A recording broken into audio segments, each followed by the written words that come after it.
കഥാലോകത്തിലേക്ക് ഏവർക്കും സ്വാഗതം. ഇന്ന് നമ്മൾ ഒരു പുതിയ കഥയുമായി എത്തിയിരിക്കുകയാണ്. പഞ്ചതന്ത്രം കഥകൾ ആണ് നമ്മൾ ഇന്നലെ പറഞ്ഞത്. അതിൻ്റെ തുടർച്ചയായി ഇന്നും പഞ്ചതന്ത്രം കഥകൾ തന്നെയാണ്. അതിലെ ഒരു കഥയാണ് ഇന്ന് പറയുന്നത്. നമുക്കറിയാം, മനുഷ്യനുൾപ്പെടെയുള്ള എല്ലാ ജീവജാലങ്ങളും സ്വന്തം കുഞ്ഞുങ്ങളെ രക്ഷിക്കുന്നതിന് വേണ്ടി അവർ ഏതറ്റം വരെയും പോകും, അല്ലേ? അത് പക്ഷികളായാലും ശരി, മൃഗങ്ങളായാലും ശരി, മനുഷ്യരായാലും, അല്ലേ? അപ്പം അത്തരത്തിലുള്ള ഒരു കഥയാണ് ഇന്ന് ഞാൻ എൻ്റെ കൊച്ചുമക്കൾക്കും പീക്കൂനും ബാവയ്ക്കും അതുപോലെ നിങ്ങൾക്കും വേണ്ടി പറഞ്ഞു തരുന്നത്.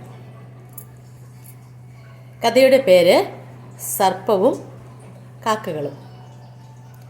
ഒരു വനത്തിൽ മലകളുടെ അടിവാരത്തായി വളരെ സുരക്ഷിതമായ ഒരു സ്ഥലം നോക്കി 2 കാക്കകൾ ഒരു വലിയ മരം കണ്ടുപിടിച്ചു.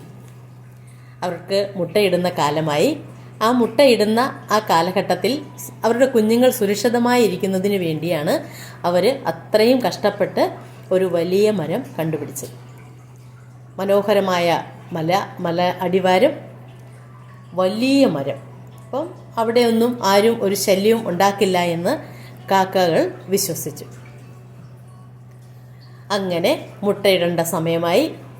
കാക്കച്ചി പെണ്ണ് 2 മുട്ടയിട്ടു.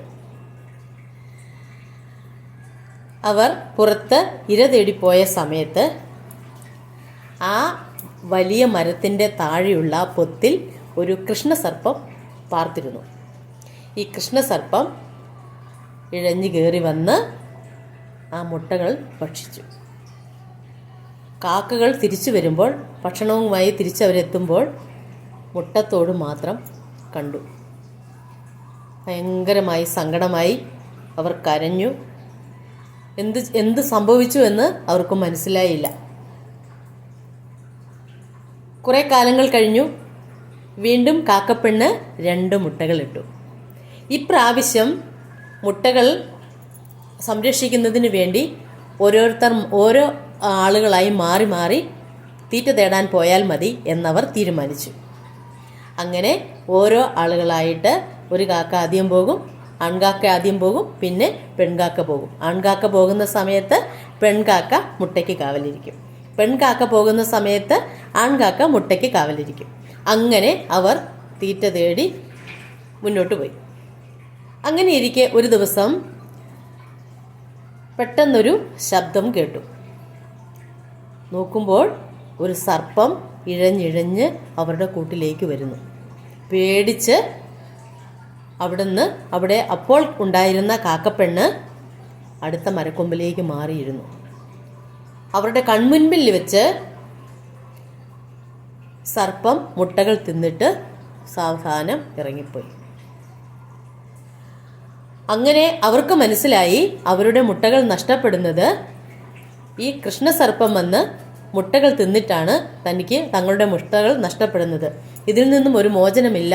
ഇതിനിയും എന്തു ചെയ്യും എന്നവർ കൂടി ആലോചിച്ചു.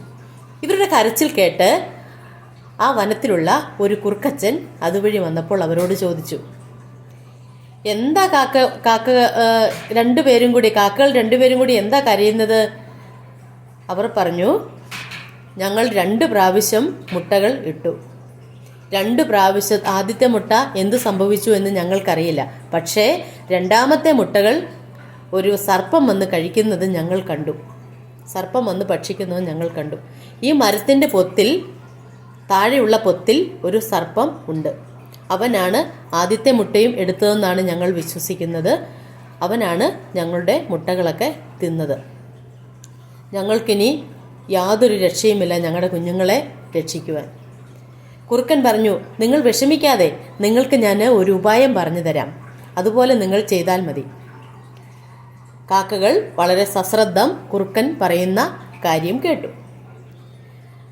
തൊട്ടടുത്ത രാജ്യത്ത് അവിടുത്തെ രാജകുമാരിക്ക് അതിവിശിഷ്ടമായ ഒരു രത്നമാലയുണ്ട്. ആ രത്നമാല രാജകുമാരി കുളിക്കുന്ന സമയത്ത് മാത്രമേ ഊരി വയ്ക്കാറുള്ളൂ. നിങ്ങൾ പറന്നു ചെന്ന് രാജകുമാരി കുളിക്കുന്ന സമയത്ത് ആ രത്നമാല എടുത്തുകൊണ്ട് വന്ന് ഈ മരത്തിൻ്റെ പൊത്തിൽ കൊണ്ടുവന്ന് ഇടണം. അങ്ങനെ അവർ പറയുന്നത്, കുറുക്കൻ പറയുന്നത് അവർ കേട്ടു. രാജകുമാരി കുളിക്കുന്ന സമയം അവർ നോക്കിയിരുന്നിട്ട് ആ രത്നമാല അവർ അവിടുന്ന് കൊത്തിയെടുത്ത് കൊണ്ടുവന്ന് സർപ്പത്തിൻ്റെ പൊത്തിലേക്കിട്ടു. രാജകുമാരി കിടന്ന് രത്നമാല അവിടുന്ന് കാക്ക എടുത്തുകൊണ്ട് പോകുന്നത് കണ്ടപ്പോൾ തന്നെ അവിടുന്ന് രാജകുമാരിയുടെ തോഴിമാരും എല്ലാവരും കിടന്ന ഉച്ചത്തിൽ വിളിച്ചു പറഞ്ഞു, ദാ നമ്മുടെ മാലയും കൊണ്ടൊരു കാക്ക പോകുന്നു. ഭടന്മാർ ഈ കാക്കയുടെ പുറകെ ഭടന്മാരെല്ലാം പാഞ്ഞു. അവർ ചെന്നപ്പോൾ കാക്ക ഒരു മരത്തിൽ ചെന്നിരിക്കുന്നതും ആ മരത്തിൻ്റെ താഴെയുള്ള പൊത്തിലേക്ക് മാല കൊണ്ടിടുന്നതും അവർ ദൂരെ നിന്നേ കണ്ടു. അവർ ഓടി വന്നു. ഒരാൾ ആ പൊത്തിലേക്ക് എത്തി നോക്കിയപ്പോൾ വലിയ പൊത്താണ്, മാല എടുക്കാൻ നിവൃത്തിയില്ല. ഉടനെ അവർ ഒരു കമ്പിട്ട് അതിലേക്ക് കുത്തി നോക്കി. പെട്ടെന്ന് എന്നും പറഞ്ഞൊരു ശബ്ദം കേട്ടു. പെട്ടെന്ന് പുറകോട്ട് മാറി നോക്കുമ്പോൾ ഒരു ഭയങ്കരനായ കൃഷ്ണസർപ്പം ഇറങ്ങി വരുന്നു. അവർ ആ സർപ്പത്തിനെ അടിച്ചു കൊന്നിട്ട് രാജകുമാരിയുടെ മാല തിരികെ എടുത്തു. അവർക്ക് മാല മതിയല്ലോ അല്ലേ? കാക്കകൾക്ക് സന്തോഷമായി. പിന്നീടും കാക്കകൾ മുട്ടയിട്ടു, അവർക്ക് കുഞ്ഞുങ്ങളുണ്ടായി. അങ്ങനെ ഒരുപാട് കാക്കകളുണ്ടായി. അങ്ങനെ ഇപ്പോഴും നമ്മൾ കാണുന്ന കാക്കകൾ അങ്ങനെ പറന്ന് വന്നു. നിങ്ങൾക്ക് കഥ ഇഷ്ടമായി എങ്കിൽ ലൈക്ക് ചെയ്യണം, ഷെയർ ചെയ്യണം, സബ്സ്ക്രൈബ് ചെയ്യണം. എല്ലാവർക്കും നന്ദി.